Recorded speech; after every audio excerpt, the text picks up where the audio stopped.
fun little exercise called roaming high pointer switches. Today we'll be using Slackline Industries slack rack. If you don't have a slack rack, that's cool. You can just set your line nice and low. If you want, you can set your line a little bit higher and use this exercise on a higher line as well. It's up to you. Okay, we got 3 progressions, so let's get to it. First one is coming into high pointer. Position for the foot is the bottom of the ball mount, top of the arch. Placing it right here or somewhere in that vicinity. Hand placement, 2 to 3 fists away. Place your hand as much of the meat of the palm on the hand as possible, keeping the fingers and the thumb on top of the line. Not underneath, just in case we fall, we want to minimize risk here. From there, take the free hand, reach it out in front of you, the free leg straight back. This is high pointer pose. Level 1 is doing pointer switches, high pointer switches from side to side. But we're going to stay nice and low as we switch. Okay, staying nice and low, trying to find full extension on each side.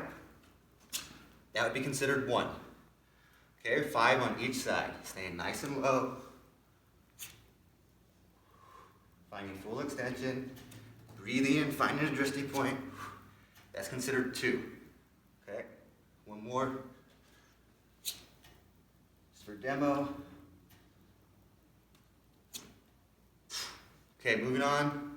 Progression 2, level 2. You're going to be doing the same thing, coming into high pointer pose, but instead of staying low, we want to do switches through standing up.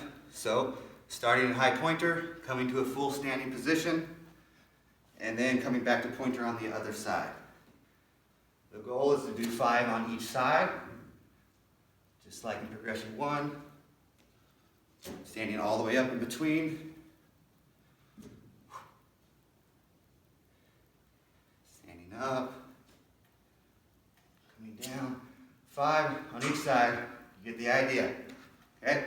Now we're going to move on to progression 3, where we incorporate the roaming part. Starting close to an anchor point. Coming into high pointer. Finding your extension. Coming to a full standing position. Going to pointer on the other side. Trying to find full extension, full stand, and then slide to the side. And do it again. Remember to breathe, find a drishti, move slowly.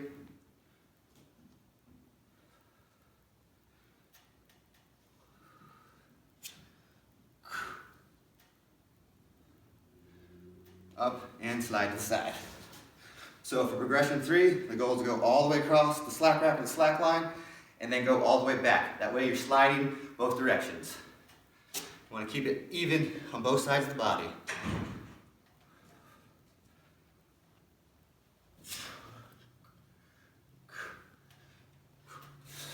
Sliding, do it again, and then slide back. Slide back. That's the idea. Progression 3, both sides, roaming high pointer switches. All right, try those progressions. Send us your videos if you want to see. Check us out, SLACKROBATSacademy.com. Peace.